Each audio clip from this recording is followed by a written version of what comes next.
Olá, seja bem-vindo ao podcast Prólogo. Aqui, o nosso intuito é te levar um pouquinho mais próximo de Jesus.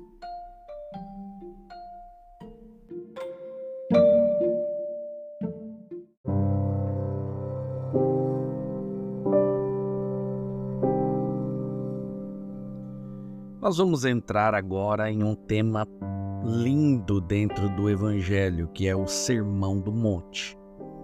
E o verso de hoje está em Mateus capítulo 5, o verso 1 e o verso 2, que diz assim: Jesus subiu ao monte e se assentou. Seus discípulos aproximaram-se dele e ele começou a ensiná-los. Olha que incrível! Eu quero ter essa conversa bem pertinho aí da onde você está ouvindo, do seu rádio, do seu ouvido. O Sermão do Monte, ele é o mais importante discurso que já foi proferido em toda a história da humanidade. Mahatma Gandhi, uma vez, ele afirmou que todos os textos sagrados do mundo, se todos os textos sagrados do mundo fossem perdidos, mas só o Sermão do Monte fosse preservado, então nada teria se perdido. Essas extraordinárias palavras de Jesus, de fato, ocupam um lugar de absoluto destaque na história. Jesus, ele não fala à multidão, por mais que a multidão venha perto dele, se assente perto dele, e ele não fala para essa multidão, ele fala para seus discípulos. Por que isso? Porque ele segue uma tradição dos rabinos e os seus discípulos daquele tempo.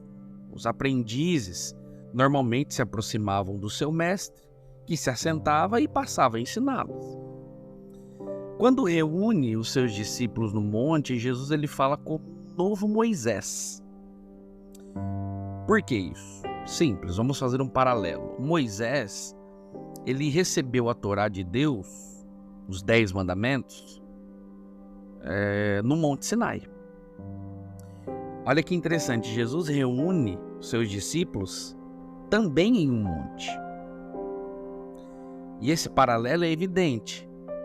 Por isso, Jesus ele se pronuncia dizendo: vocês ouviram o que foi dito, que seria aí Moisés, mas eu lhes digo. Ou seja, nada será como antes. Agora quem fala é o próprio Jesus. Moisés, meus amigos, ele foi o legislador de Israel. O Sermão do Monte, ele é o pronunciamento de um outro legislador. Mas há também um segundo paralelo interessante. Jesus cresceu em Nazaré, à época uma pequena vila com cerca de 50 famílias na região onde hoje é a Palestina. Isso significa que Jesus cresceu no meio de um povo colonizado, oprimido por Roma. Jesus ensina seus discípulos no alto de um monte, mas também foi no alto de um monte que Jesus foi tentado pelo diabo. Eis um paralelo duplo para uma realidade única: a opressão de Roma contra Israel e a frustrada tentativa do diabo de oprimir Jesus. Isso é incrível, porque aí nós lembramos que Moisés ele foi o libertador de Israel. O Sermão do Monte é o pronunciamento de um outro libertador.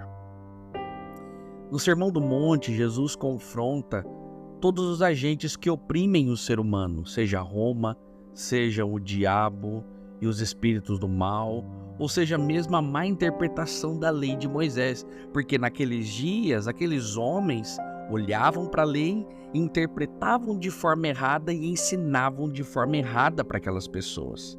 Jesus se pronuncia contrariando todos os discursos de seu tempo e todos os valores de impérios e potestades que oprimem pela maldade. O que o Sermão do Monte oferece é um caminho alternativo de vida. Tem um teólogo chamado John Stott, e ele fala que o Sermão do Monte é chamado de a contracultura cristã. E de fato, essa é a proposta de Jesus, um outro jeito de viver de ser gente e de ser sociedade. Os discípulos de Jesus andam na contramão do mundo. E o convite que Jesus faz hoje para você, não importa a hora que você está ouvindo esse podcast, Ele espera de você hoje, através desse convite que Ele faz, que você se torne cada dia mais um discípulo dele. Ele te convida para ser a contracultura nesse mundo, para ser diferente, não para ser exclusivista, mas para que a diferença que brote no seu coração seja aquela igualzinha, que pareça, que reflita Cristo Jesus para as outras pessoas. É incrível que eu lembrei agora de um detalhe, que uma vez eu estava ouvindo um sermão no seminário, enquanto fazia teologia, e um pastor, enquanto pregava, ele falava assim, olha, ninguém ficava incomodado com a santidade de Jesus.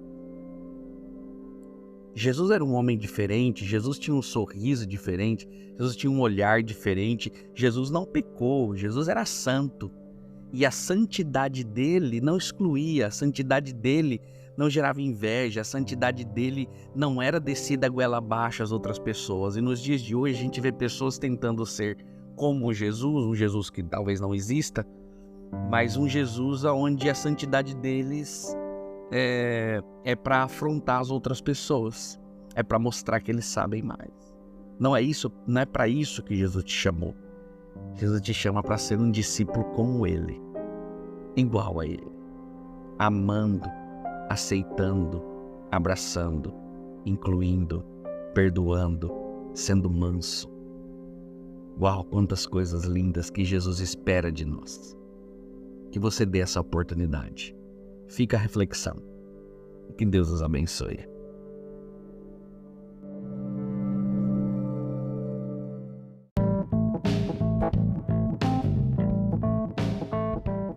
Oi, aqui é o Lucas Antônio. Eu estou muito feliz por você ter ouvido essa reflexão. Eu espero que, se você gostou, você possa compartilhar com mais pessoas, você possa nos seguir aqui no Spotify e também possa nos dar 5 estrelinhas e, quem sabe, deixar o seu comentário. Vai ser muito bom. Muito obrigado. Que Deus te abençoe.